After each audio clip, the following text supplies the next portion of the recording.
You sold your house, didn't you?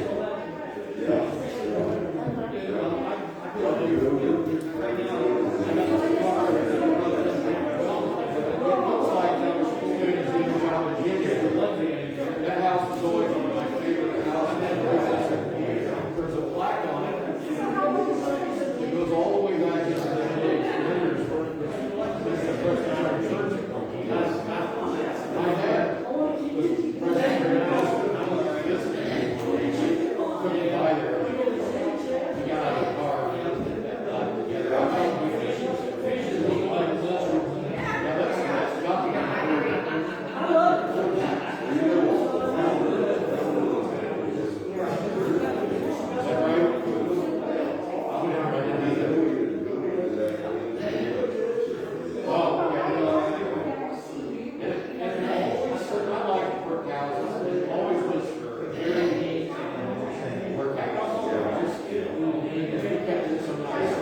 And she's doing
Yes, you can sit anywhere.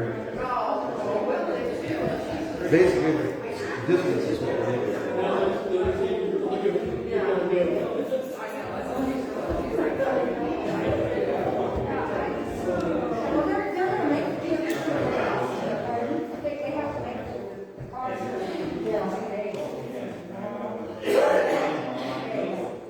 It's too long right now.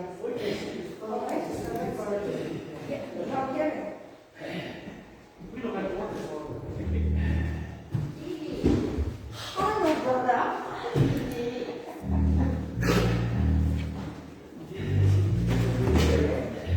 Hi there, Bert. Did you get your head on? No.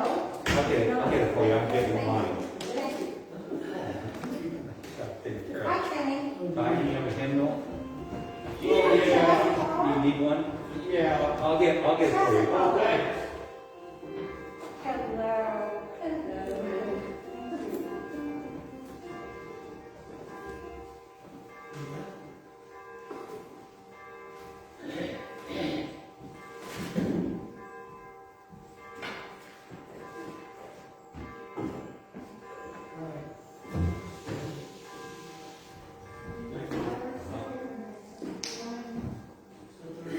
Didn't do really good. I did feel cold.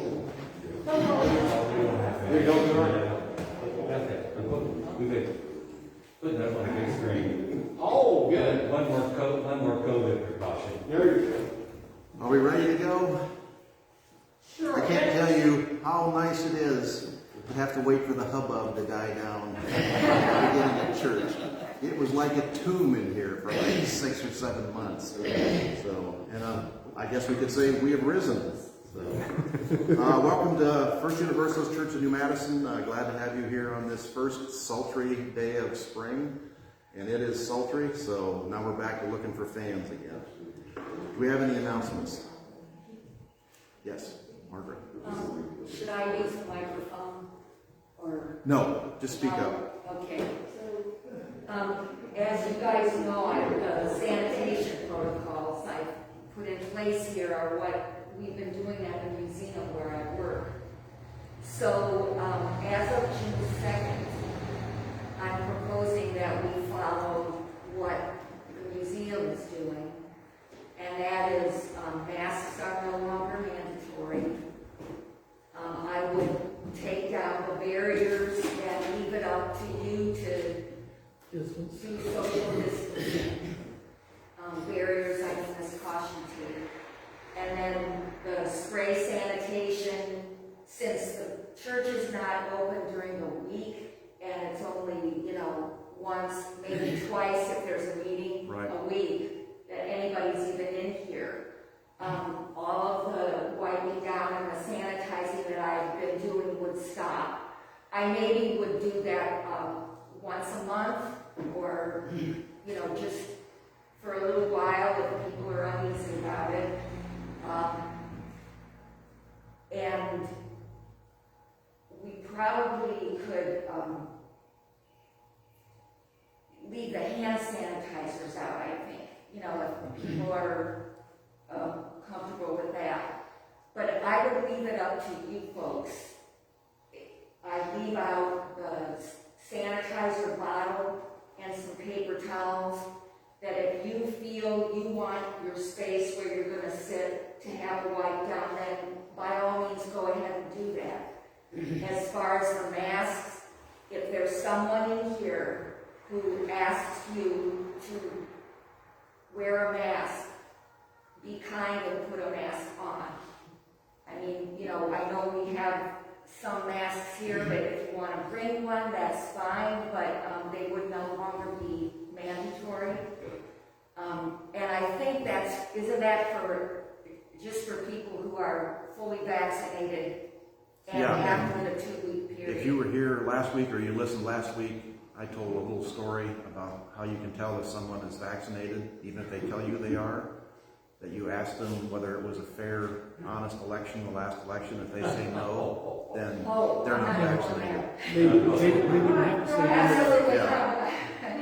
It's just a reaction to the You just question. see the reaction in the face. Would be the And answer. let me I don't emphasize, want to go ahead and enact those changes on my own without, some approval or whatever. So if the board needs to talk about it, that's fine. Just let me know, because I won't be coming in early anymore to run around and sanitize. I think everyone is in support of that. The governor has said that in June 1st, we're not going from mandatory, but we all know what kind of pressure he's under. So we're still going to follow, and this is my personal opinion, but hopefully it can be shared, that we're going to follow the scientific mandates. So mask wearing is not mandatory, but anyone, and I'm going to wear mine just because, like I say, you don't know who's had the virus and who's had the vaccinations and who hasn't. So don't feel that you have to not wear a mask. I think the hand sanitation is a good idea. I think we need to continue doing that. And I would suggest that we still do the doorknobs, the fixtures in the bathroom. Any place that multiple people touch is something that needs to be sanitized in each service that we have before and after, which doesn't mean that something can't be contaminated during the service. So just use your common sense and don't be afraid to take precautions. I mean, there's some people of us who are related or have family members who are immunocompromised, and they can't take a chance. So I'm not going to take a chance. But that doesn't mean everybody has to do it our way. So But just, if you're in support of me kind of scaling back a bit on what I've been doing, then I think everybody is very appreciative of the extra effort you've put in every week to sanitize. And that is I can attest, that's a lot of work. She's here at the same time I am and doing all the pews and everything else. But I think I agree that the building is only used once a week. And I think they've shown that surface contamination is not as big a danger as they initially thought it was. yeah, even at the museum with as much of the public that's coming in, and some days it's almost back to what it was. Excellent. they've scaled back the sanitizing, definitely not every hour. Right. We hit a thorough wipe down once a day, and then at night so that it's ready in the morning. So essentially it gets a thorough wipe down twice a day now, instead of the every hour thing. Just a little story. My wife is a pastor, interim pastor at New Carlisle Church of the Brethren, and they have some kids that work at the amusement park down south. What's that? Kings Island. They said down there the rules are, and they don't know if they're going to change them or not, if somebody on like a roller coaster or a merry-go-round or some ride takes their mask off in the middle of the ride, they have to stop the ride and disinfect the entire ride before they start it up again. So I don't know if that sounds ludicrous to me, but I don't know if that's true or not, but that's the kind of thing that they're going on. Mike? I just had a quick announcement. You will notice that there are planters, beautiful planters there in the back, in the west room. And a group got together, and the board also worked on this a little bit. And we decided that we wanted each of you and others, those particular friends that we haven't seen in a while, to receive one of those wonderful planters. And we were going to put little tags on them that says, "Come grow with us." Instead, there are other motivating, inspiring quotes instead. We had a good time putting them together, and we would encourage you to take one with you. And also, I think a couple of you are going to deliver some to some of our folks who we've not seen in a while. So Yes. We had a great time doing it, and enjoy those planters. And we should, I was going to do that this morning, I ran out of time. We should have put them out in front so people could see them when they walked in. But they're nice. They're a nice combination. Anything else? Okay. Our theme for today, anybody want to take a guess? It's pretty simple. You got two choices. It's the moon or sailboats, and it's the moon. So everything's going to be moon related, and it's just, the only reason is on Facebook, somebody has got me on some kind of picture thing where I get unbelievably interesting, beautiful pictures. It would be nice to think that they're all creatively taken by a photographer, but I think it's somebody with a computer and an ability to move things in and out, because most of these are actually more impressive than I think nature actually creates. Not that nature's not pretty spectacular, but they're still pretty interesting to look at. So,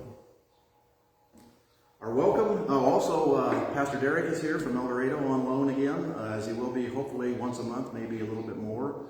Nancy will be here next week, so you get 2 weeks of professional mentoring as we go along here. And I think I mentioned before that I called Mike Short, and he's retired. So I haven't given up hope of talking to him to come in and give us a little scientific presentation, but he's not on the list right now. Our welcome. There is a way between voice and presence where information flows in disciplined silence. It opens with wandering talk. It closes.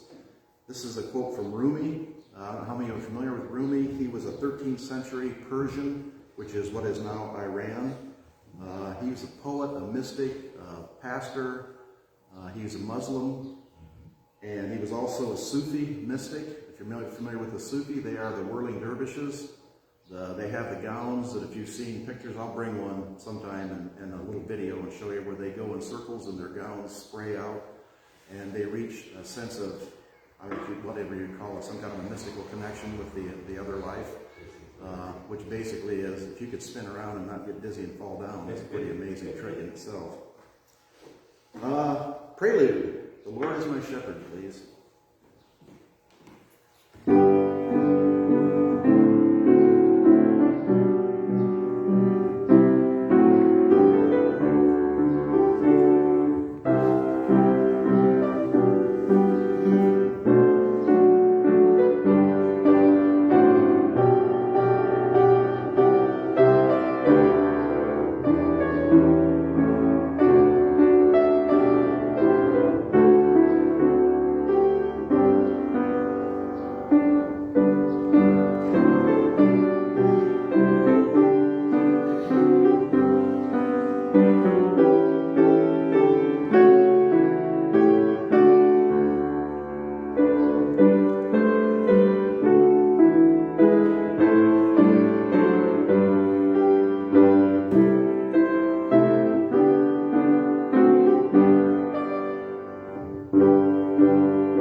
our earlier times when I had to create music out of nothing. That was pretty horrible. Now it's our chalice lighting. And I've done this before, but I like this one. The chalice is a symbol of learning and love. This is by Elizabeth Harding. Unitarian Universalists don't drink from our chalice. Instead, we use it to hold the flame. The circle of the chalice helps us keep the flame small. The flame doesn't blind us. It doesn't burn us. It gives us light so that we can see all the different things in the universe, even the invisible ones. Because a Unitarian Universalist flame is a light of learning. Our affirmation this morning is A House for Our Dreams by Dory J. Summers. We, all of us, build houses for our dreams. The masonry and the lumber, glass and the tiles, a solid form wherein we see our hopes, a shelter and a protection for our growth. This house shall be a dwelling place for courage, for integrity, for love. Engendered, nourished by a family that speaks of we and means all humankind. These walls shall represent the privacy and dignity of individuals. The open doors, a welcome to all people, all ages, and all generations.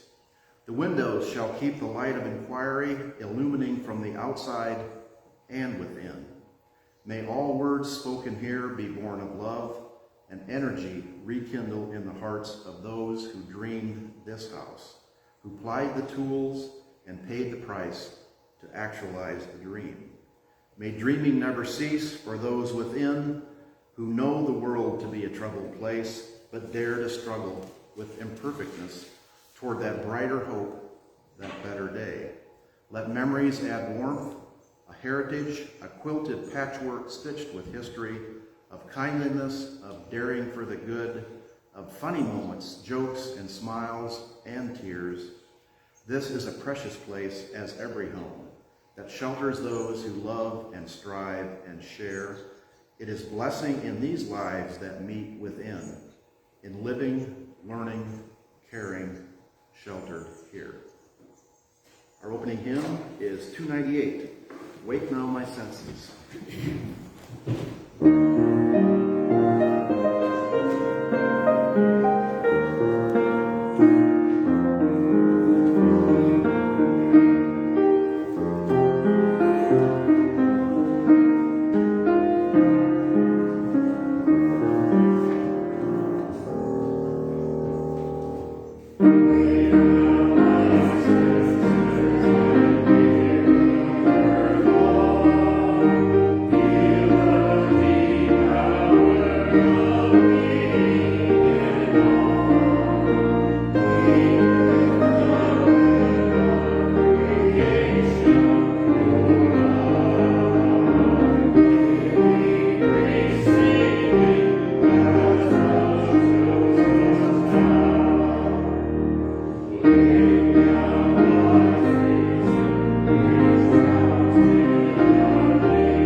Well, are we Yes, let's do Let's do two. two more. I was told it'd be three. Okay. Well, we change on the fly here. There's one thing we don't. I'm sorry. Remember, consistency is the hobgoblin of small minds. All right. So two more verses. Two more verses.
God's love embraces the whole human race, and don't we hope that will come. I can't go past this slide. Did anybody get a chance to see this one? You've all heard of wolves howling at the moon? If you can see this is a snake, but he can't howl. All he can do is hiss at the moon.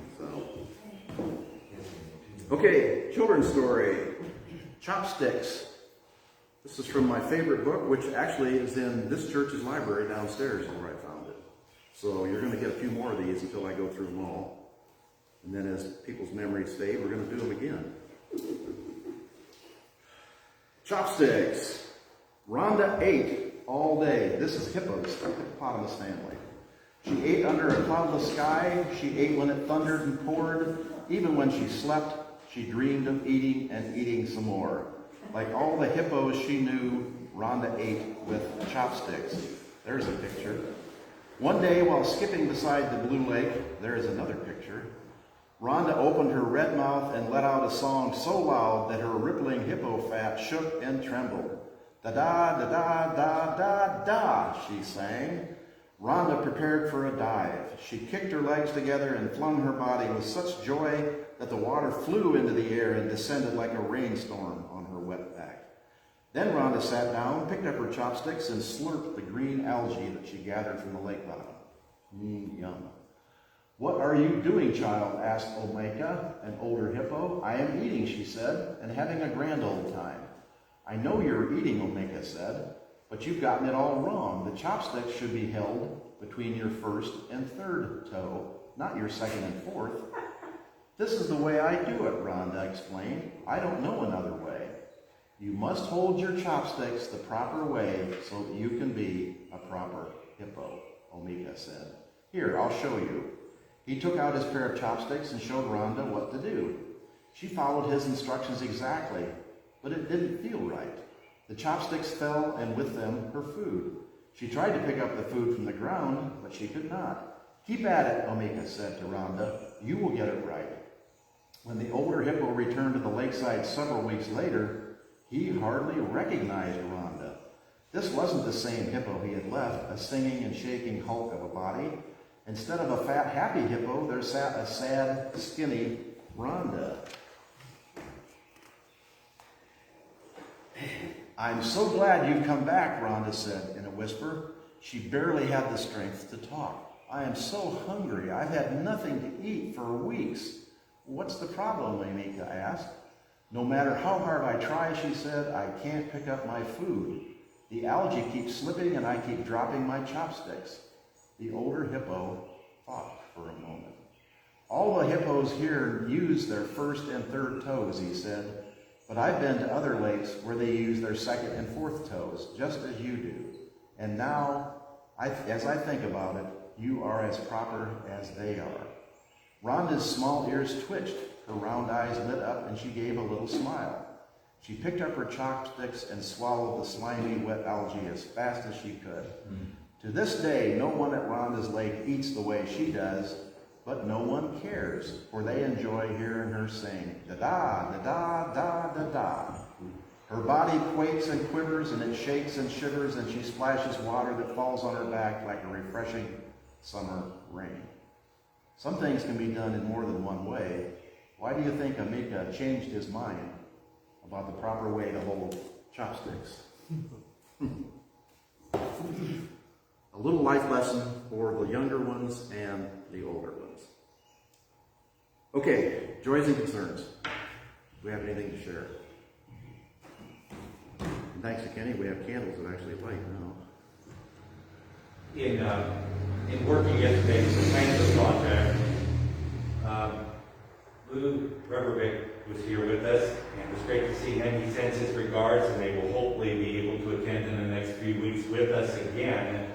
He did it, if you've not heard, he does have, just returning from California, he has a second grandson. Rivers is his name, born healthy. His daughter, Lou's daughter, Rivers' mother is doing fine, and so it's good to hear from Lou, the good news. And the only other thing I would share, something noteworthy, I think, this week. I know there are many things. There was testimony given in Congress this week on the 1921, basically, what they call the Tulsa Massacre, in which a very prominent, prosperous black section of town was destroyed by white supremacists. Quite a historical event, although it's not always reported. Most noteworthy, giving testimony at the Congress this week, was 107-year-old Viola Fletcher, sitting very composed, delivering what it was like as a 7-year-old or a 6-year-old the day that her entire neighborhood was destroyed. I do believe that was noteworthy. Her 100-year-old brother was there also. I don't know whether he gave testimony, as well as another resident that was 100 years old. 3 in Congress giving testimony to that unfortunate historic event. And I just heard within the last week, I think, that they have discovered a mass burial site in Tulsa, and they are in the process of uncovering that and trying to do DNA to number and identify all the people who were killed and then just dumped in a hole after that massacre. Estimated to be about 75 all the way up to over almost 300 is the estimate. And, you know, in those times they didn't keep real good records anyway, and this was a melee with just people. And I guess I could say, just for people's information, some of the black residents had guns and tried to defend themselves. So for all of you who think that you can have a gun and defend yourself against a mob of some kind, you need civilization and a community behind you. Just having a gun is no protection against the lawlessness that can sweep the land. We also, I think we can't go past this day without talking about Palestine, the things that have gone on there, and each side deserves to live in freedom and peace, but the mismatch is pretty incredible. I think there was like 240 or 250 Palestinians killed from aerial bombardments, and I think 12 Israelis from the rockets. Neither is acceptable, neither is to be looked on as a positive thing, but the balance of power is way, way out of and I've talked about this before. When you have a culture and a people who have suffered indignities and censorship and oppression for generations and generations and generations, it's sadly very, very difficult to see them take on the mantle of their oppressors and become the oppressors, which seems to happen so much in human history. The people who are oppressed, when they get their chance, they don't remember the oppression. They turn around and oppress others. I don't know what it would take to change that. Maybe everybody going to church. So, any other? The virus, let me just, yes. I wanted to share a joy. This past week on May 20th, my husband and I celebrated the 5th anniversary of being legally married, which was such a life-changing event for us in ways that are both emotional and practical. And it's hard to believe because it feels like feels like we got the job done just 2 years ago, and realized it's been 5, which is just wonderful. And I want to caution people not to be complacent.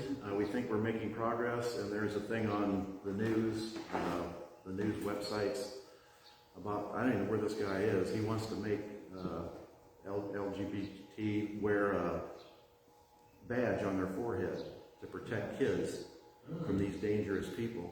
And this guy is running for some kind of office in some state. I'm assuming obviously it's a red state somewhere. But these people, they never give up, and they will take any opening, and they will advance their cause with any ability they can. And a perfect example, Mike mentioned yesterday, our representative, Warren Davidson from Troy, introduced a resolution in the Congress to have Anthony Fauci fired. This is our representative wants Anthony Fauci, the doctor who has saved more lives than any other, and who's tried to stand up against all basically you just have to say the lies that were brought out about our current condition with the virus. So these people, they just keep boring in and boring in. You have to stay alert, and you have to work. You have to stay together, and you have to work to defend yourself and your community. Anything else? Pretty somber. We need some good news here, so more reunions, more anniversaries, more births. Actually, a friend of mine, the guy I work with, Matt Martin, he just had his son was born, but a little bit premature, 5 pounds, 8 ounces. He's having trouble, and I don't know how many are familiar with that. A lot of times the neurological development on preemies is a little slow, so they have trouble breathing and swallowing at the same time. So he's got a feeding tube, and he's going to have to stay at the hospital for a couple days till he kind of learns how to drink and breathe at the same time without inhaling his food. So our prayers, lots of prayers go out to Matt and his family. All right. Our message, Pastor Derek. Wake now my senses.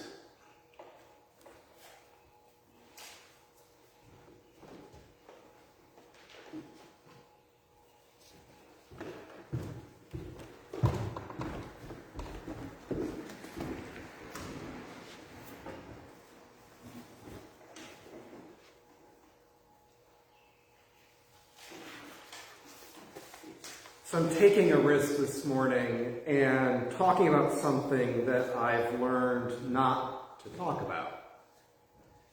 And there's going to be a little bit of an uncomfortable irony to it, which you will realize in a moment. I have a long struggle with social anxiety. Social anxiety is a very common condition where people feel anxious, uncomfortably self-conscious, and easily embarrassed during common interactions. For me, it often manifests as a massive amount of stage fright around public speaking, believe it or not. But I also dread staff meetings, I dread large parties, and I dread meeting new people. I'm also the kind of person who could not work a job where I have to make cold sales calls to people. It would just wipe me out after about a week. During different chapters of my life, I've been in and out of counseling for social anxiety, and it's a small miracle that I can preach. But I had to do a lot of work to get this far, and that work began when I was 19 years old and in college and could barely get through doing class presentations. I'm 47 and not completely fixed. There are occasions where I still get anxious in the pulpit, and I will begin to press my hand down in the pulpit so that people can't see it shake. It's a great tool for disguise. But there's more. When you add video cameras to public speaking, You're a perfect job. it puts my anxiety on steroids. What I'm doing right now, preaching in front of a camera that's live streaming, takes a massive amount of emotional and mental discipline learned over decades. And I found that I could manage enough energy to do this about once or twice a month. But it would exhaust me to appear in front of a camera on a weekly basis. And I don't know how my friends who are teachers managed teaching, for example, chemistry over Zoom for a whole year. Every day. On camera. I would prefer scrubbing filth off of toilets over doing anything on camera.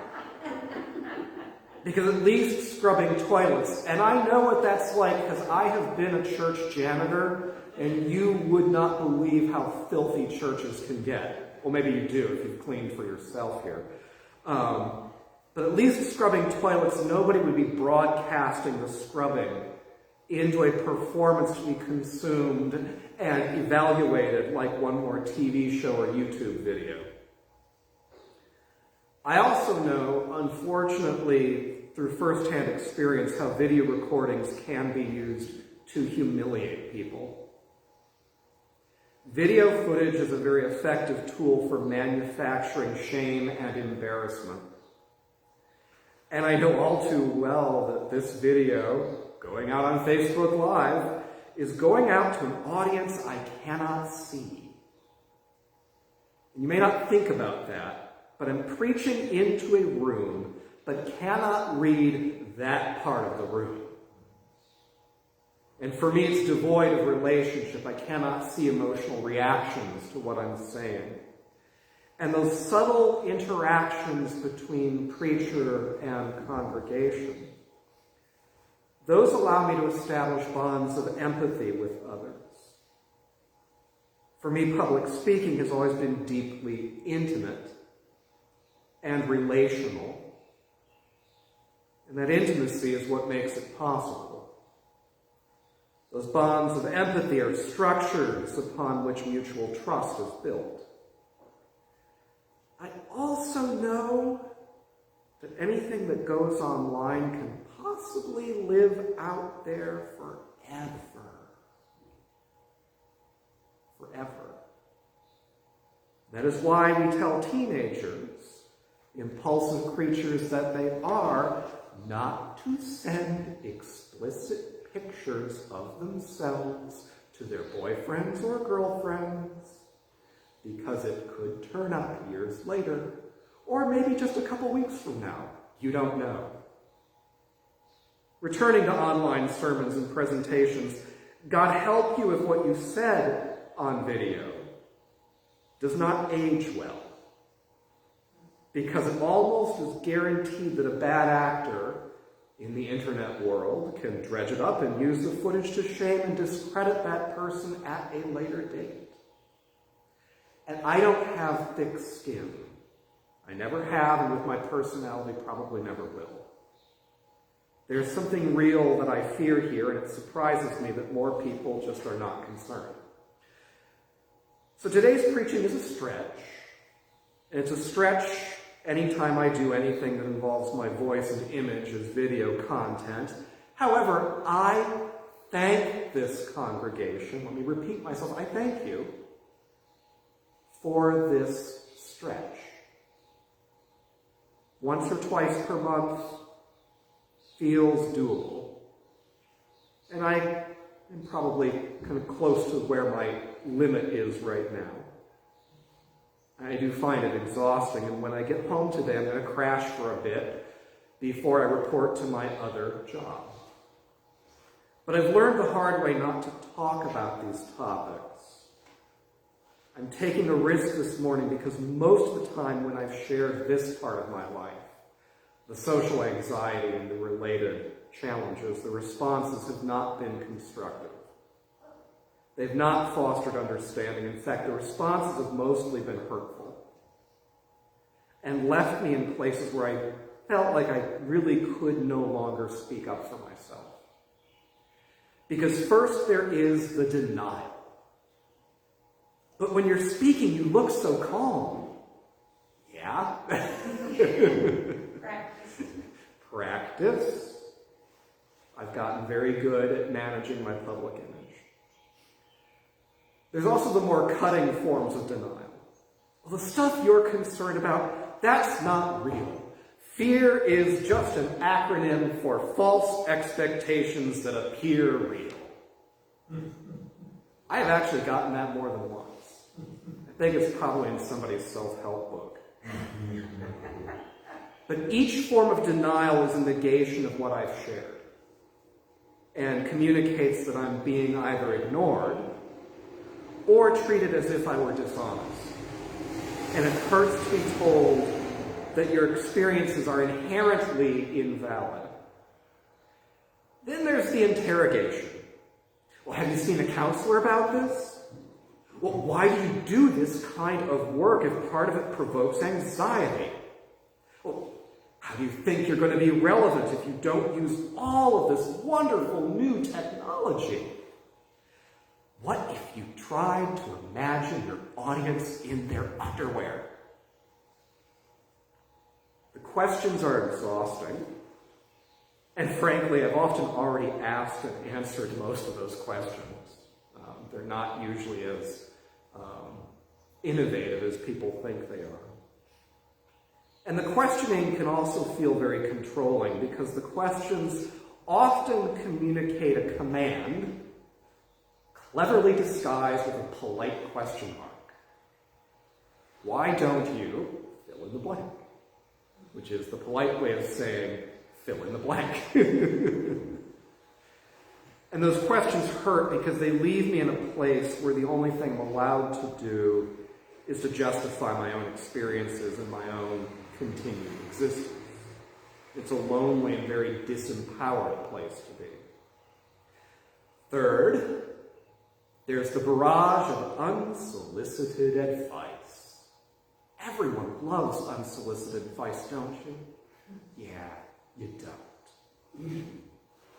You should try taking the anti-anxiety drug propranolol.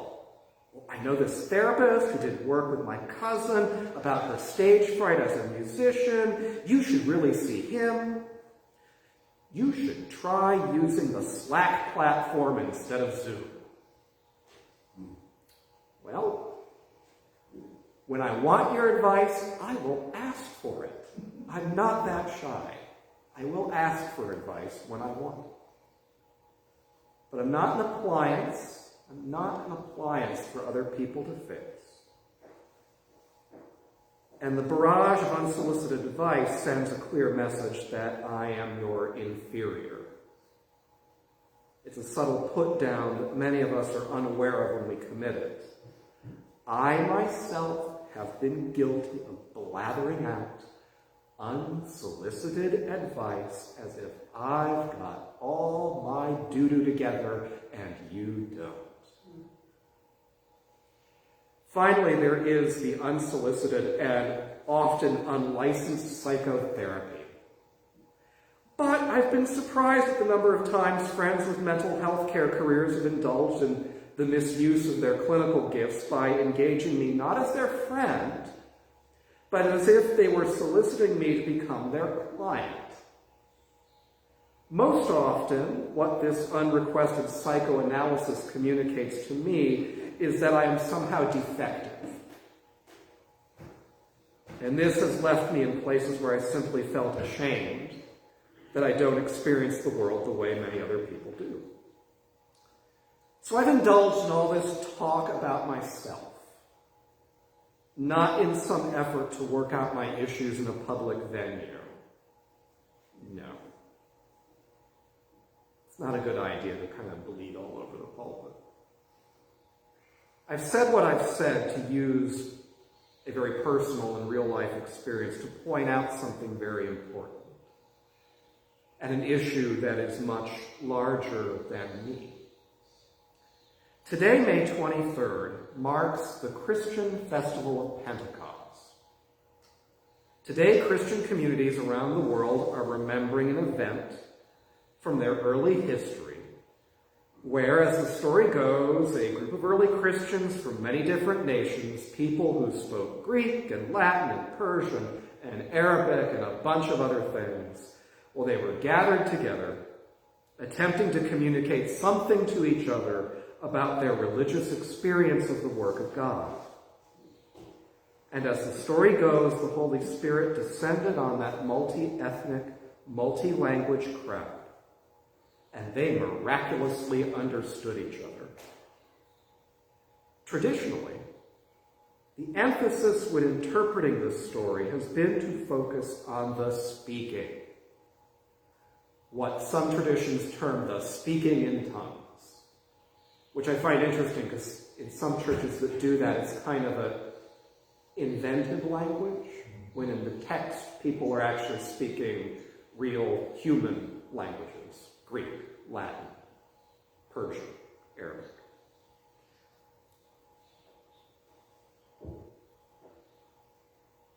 No matter if this story is history or sacred symbol, no matter if you are Christian or not Christian, the wonderful and good thing wasn't so much that people spoke, but that they understood, even though there were huge ethnic and linguistic differences among them, because they weren't just speaking. They also had to be listening. Understanding requires listening. Listening requires a kind of disciplined silence at times. It's really challenging to listen to someone else if you are speaking at the same time. And only after we've listened are we able to constructively respond with our own words. I've found that the, at least initial responses which have been most useful in my own life began in a place that was reassuring or reflective. Reassuring as in, you know, when you do A and B, you're really doing better than I think people are letting you think you're doing. Or, you know what? I think you can find a way to do the right thing that works for you. Or reflective, as in, if I'm hearing you right, you're telling me X, Y, and Z. Because that tells the person that you've been listening to. That lets you test whether you really understood what they said. But every time the reassurance or reflection that was useful, that was preceded by an intentional silence. We live in a time of deep social divisions. Broadly in our society, we often do not agree on basic facts, and we experience the same events divergently. People often talk right past one another, and we also live in a time when people feel very free to speak out loud their judgments, harsh and sometimes insincere questions, dogmatic advice, and diagnoses that often serve as labels of the other person as something less than ourselves. And I've given into that temptation plenty of times, and it's seldom produced good results. We also have technology that's easily available that allows people to put those unhelpful communications through a megaphone that empowers public shaming. There's a real thin line between public accountability and cyberbullying. And I'm not always sure where that line should be drawn. Deep down, there is a very basic need that everybody has. We need this thing more than denial that negates the lived experience of ourselves and others. We need this thing more than the questions that exhaust the person who is being questioned. We need this thing more than advice we never requested. We need this thing more than diagnostic labels that are used to pigeonhole people who are facing challenges and maybe their own limitations. What is it that people need? Deep down, every person, and I try to be really careful about when I use that phrase, every person. Try to use that very sparingly. But deep down, every person desperately wants to be understood. To be understood is an enormous blessing in everyday life. And let me note that to be understood does not necessarily mean that you are agreed with.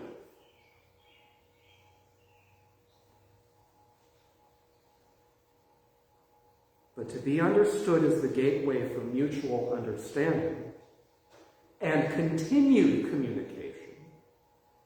To be understood is the opening for genuinely seeking advice. To be understood is the foundation for robust personal and social transformation. And the miracle of understanding begins when we rebalance our speaking with listening. It is a rebalancing our culture desperately needs. You can call it listening in tongues if you want. But when any of us experience a genuine act of understanding, it is a miracle for which to give thanks and praise. There is a way between voice and presence, where information flows. In disciplined silence, it opens. With wandering talk, it closes. The Sufi poet, Rumi. And I know I went long today, but I know this is also the opportunity for dialogue. Derek, I just want to tell you that I also have an anxiety problem. I have OCD. Fortunately for me, I don't experience some of the things you do, like a lot of people giving me advice, and a lot of the things that you do. When I tell people that, I don't experience that, so I've been lucky there. I've been in 3 different mental institutions for, I had nervous breakdowns because of battling with it. I'm currently working on a book, Me and OCD. I'm just about done with it. But right back there, that thermostat, I write about that in my book. If anybody ever sees me past that, they'll see me give it wide berth. I'm afraid that my shoulder is going to touch it and it's going to do something. That's just one of many things that I struggle with every day. But I take meds, and after 50 years, I've learned to control it. But you talking about you're working on controlling all the time. You know what that's like. And I thank you very much for your message about listening, because I'm bad at it. And I think Jesus would counsel us to do that. And his teachings are very important to my life. And so thank you for the reminder. I need it. I'm just really bad at it. I also want to say real quickly that because I'm a person who's on the side of the Israelis, have been for many years, and even I'm kind of radical about it. I would do more than they do. And I'm not sure what we expect the people that say, well, look at all they did and all the people they killed. I'm not even sure they've got any of those little Mickey Mouse rockets to shoot back. They've got an Air Force. They've got artillery. That's what they use to respond when somebody starts. And Hamas started all this by firing rockets and killing was here a year or so ago said, well, look at the response, it's out of bounds. They don't have those little Mickey Mouse rockets to shoot back. They've got an Air Force artillery. So all I'm asking, and I'm trying to apply what you taught me a minute ago about listening to what Tim said during Joys and Concerns, because I know Tim and I love the guy, and so I'm trying to listen to what he has to say. And I know he's got a good heart, so I know he cares for the Palestinians. But I care for the Israelis. And I just thought I needed to say that. Thank you, Derek, for the message. And really try hard to listen. Whenever anybody, whoever they are, there's 2 congressmen right now, ladies, that are always on the side of the Palestinians. Next time I hear them on CNN, I'm going to try to listen. Thank you for that message. Yes. It's really serendipity that you talked about this today, because I was going to write my editorial in the next issue of The Leaf about how our services going online has changed them dramatically for me. And I don't know if anybody else feels that way, but I share your anxiety about stage fright and being online particularly. I mean, you'll notice there is no flute playing in this church right now. And if I come back and do it, I don't want the camera pointing over there. I cannot do that stuff online. And it's kind of getting me upset right now, even just thinking about it. But that anxiety that you're talking about, I think, is so spot on that we feel we're not being listened to. And your whole message has really been a real personal one for me today, and I'm sure many others that are here and on that thing will share in that, and thank you for bringing it. But I will say, I've also had to listen to the voices of people who have been very dependent on the other end of this thing. And it's entirely possible that there is someone out there right now who has been very isolated for months and months and months, and this is one of their tethers back to other people. And I have to take that seriously too. Yeah, that's exactly right. I mean, it has its good and its bad points. You know, But to have the conversation yeah. means that we have to listen.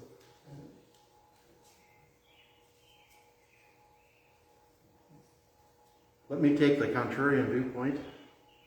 I welcome unsolicited advice. If anybody has suggestions on how they want the service to run or what they want to do or not do, please tell me. And that goes throughout my life. If I'm repairing a building and someone says, you should do this, I want to research that and see if it'll work or not. If I'm getting my hip replaced sometime, I welcome anybody's advice. Go to Kettering, go to Reed. Tell me about your doctor experience. Tell me what medications I should take.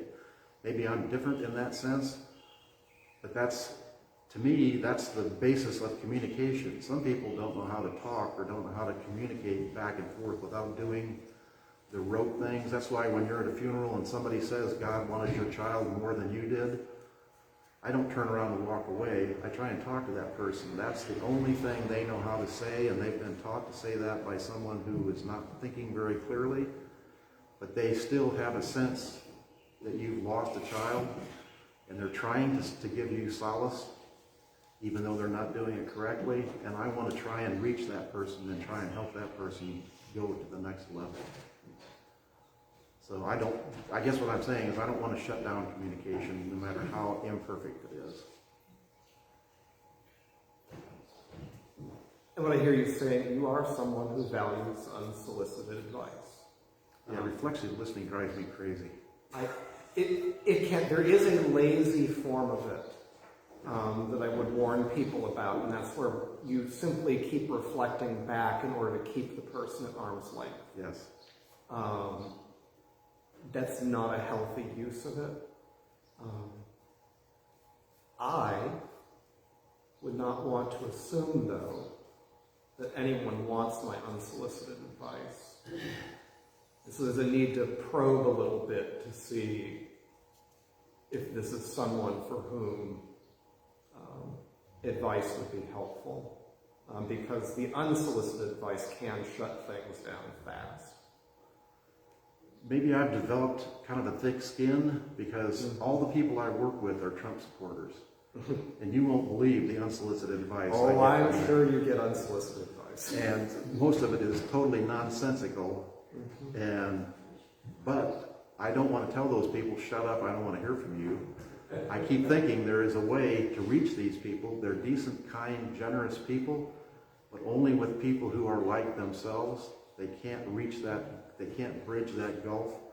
And that what has always amazed me. They can be completely friendly, somewhat insensitive to somewhat of another culture, another race, another religion. But as soon, and even when they're talking to this person of another race, they're castigating and disparaging the entire race as a group, not even realizing they're talking to a person who is a member of that race, and they're essentially insulting them to their face, because they say, you're my friend, I can talk to you, so I can tell you my true feelings about this other race, which is just astounding to me, but I see it happening over and over again. Yeah. And it's tricky business to stay in relationship, but I'm glad that you do. Because there are a fair number of people who would walk away or just shut down. Thank you for doing that. Thank you for bringing the message today. That has opened up, I think, for a lot of people, a situation and a condition which is very prevalent but not much talked about. So hopefully we can accept other people's opinions and other people's ideas and know that there's a good person in the deep place behind that, and there's nothing malicious intended. It's the final, I guess, footnote about social anxiety. The estimates are that about 30% of the population struggles with some version of this, and it is surprisingly high among musicians and actors. Two celebrities who've spoken publicly about this. One is the actor Hugh Grant, who has often said when he finishes a movie, it is so depleting for him that he tells himself, I am never making another one again. Yet he's a very gifted actor. Musician, and this one is somewhat, well known, would be Barbra Streisand, who for over a decade would not perform in public because she felt, for a variety of reasons, that the crowds were judging her harshly and unfairly. Even if it's not completely accurate, it is the way that she was experiencing the interaction with the audience. And I've sometimes wondered if the reason why some actors and musicians who are very talented also have this challenge is because we are the people who pay very close attention to how people are experiencing us. And that is a very difficult but valuable communication skills, because the actors and musicians who don't have a clue how people are experiencing them are the ones likely to go off and do something that the audience just finds maddening or foolish or meaningless. Oh well. My end note, quite likely, because it's 11, a little after 11 o'clock. So we've run short before, so we deserve to run over when we have a topic worthwhile. And let me reassure you and everyone else, you're only speaking to like 1 or 2 people on Facebook. Oh, Occasionally we get up as high as 30, like when Nancy's here, but you're not speaking to the world, etc. I've told myself that from time to time. I can affirm it for you. And actually, I put it up on YouTube. And we get exactly 0 looks on YouTube. I'm not even sure what I put it there, but it's there for people who don't like Facebook, who can't use Facebook. Or they're not and Yeah. I'm not a Facebook user. Yes, well, I some people have are concerns about the corporation. Yes, exactly. Some people are anti-Facebook, so that's why it's on YouTube. If anybody wants to go to YouTube. Okay. Well, again, thank you for the stretch. I'll be among you next month again. Yes, and every month after that, in perpetuity, I hope. So. Well, I've put out dates that go into October, so. Yep, and they're all good as far as I know. And Nancy will be with us next Sunday, but Nancy's leaving for Arizona, and I told her we would be happy to do her on YouTube if she wanted to record her presentation.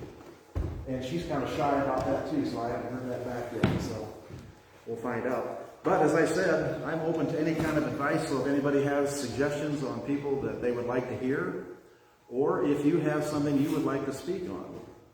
If you want to speak on a religious subject, on a scientific subject, on any subject whatsoever, you're more than welcome to come up, and I will give you all the help I can give you. I'll do some kind of a weird slide thing behind you, unless you have your own slides, and we can create something that hopefully people will be interested in hearing. Okay, offering. Let Us Look Into Our Hearts by Eric Walker Webstrom. It is said, the Lord loves a cheerful giver. We'll take money from grouches as well. As we prepare to take this morning's offering, may each of us look not just into our wallets or our checkbooks to see how much we have with us. Let us also look into our hearts and see what is available there. How much love, how much generosity, how much faith, how much gratitude, how much hope. And let us take our offering from that account.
Interior.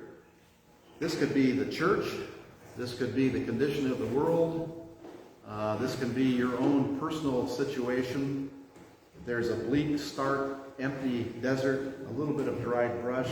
There's a dilapidated, probably abandoned dwelling, which we don't even know if anybody lives in. But there are clouds in the sky. They might be beginning clouds, or they might be the ending clouds. They might be the end of the storm, which I'm hoping they are, and the moon up at the top. So do with that what you will. Our final hymn is 318, We Would Be One.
Ourselves to greater service with love and justice, strive to make us free.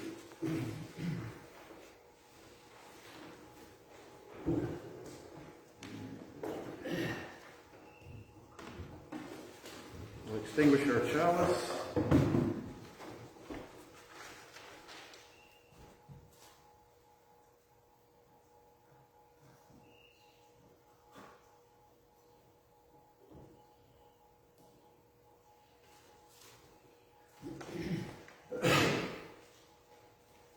Closing words are 686 in your hymnal.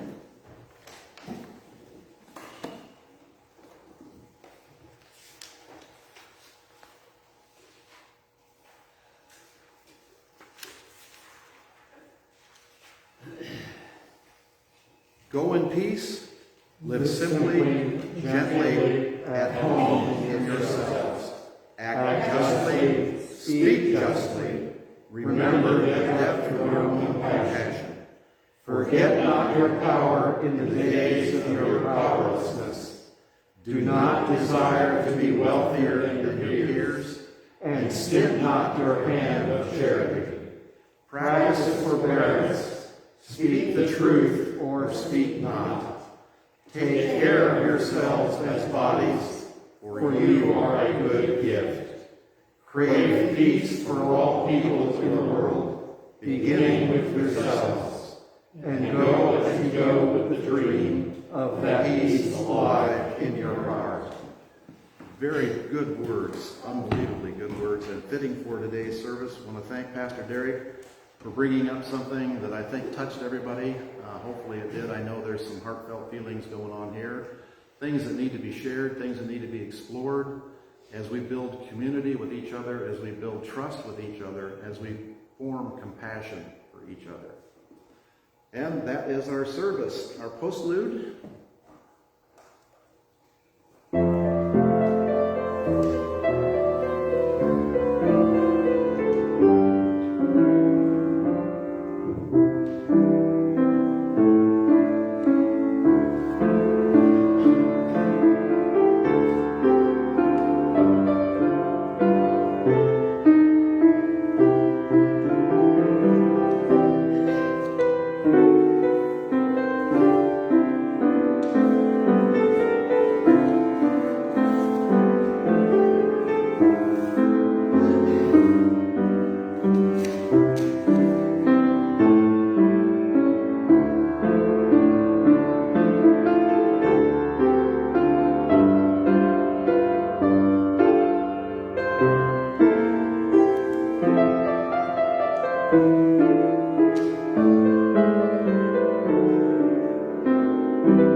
I'll see you again, and I hope fervently that is true. That ends our service, First Universalist Church of New Madison on this sultry summer day. There are snacks fresh from the freezer.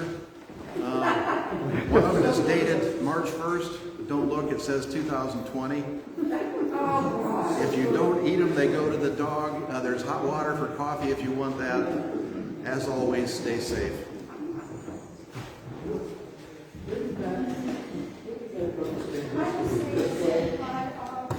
No, as long as I know, it goes this way, but I turned on